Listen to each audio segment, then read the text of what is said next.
Wacana pemerintah yang mengizinkan mahasiswa untuk membayar uang kuliah tunggal atau UKT menggunakan pinjol ditentang oleh sejumlah mahasiswa.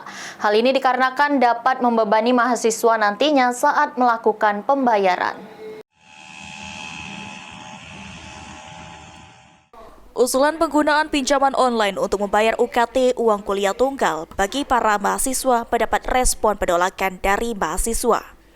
Cindy, salah satu mahasiswa, menyebut penggunaan pinjol untuk pembayaran UKT dinilai dapat menimbulkan masalah baru.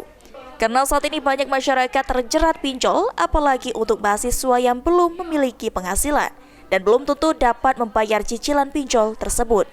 Selain itu, penggunaan pinjol dapat menimbulkan ketergantungan sehingga dapat menyebabkan cicilan yang terus menumpuk. Menggunakan pinjol seperti apa? Mana? Kayaknya itu lebih ke menyelesaikan masalah dengan masalah deh. Karena kan ini zaman sekarang tuh banyaknya berita uang-uang yang kelilit pinjol kan.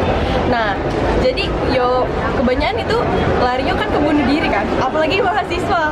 Dan mahasiswa tuh kan rata-rata belum berpenghasilan.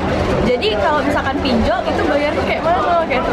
Atau masih nak uang tua atau siapa kayak itu. Kalaupun ke uang tua ya kalau misalkan uang tuanya.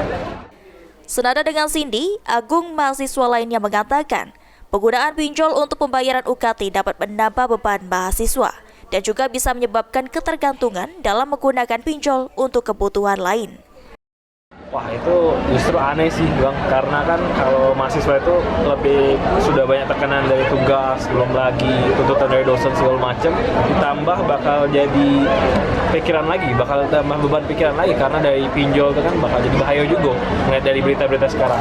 Berarti saya tidak setuju, kurang setuju dengan adanya itu ya? Tidak setuju nih berarti. Ilham Wahyudi, PAL TV.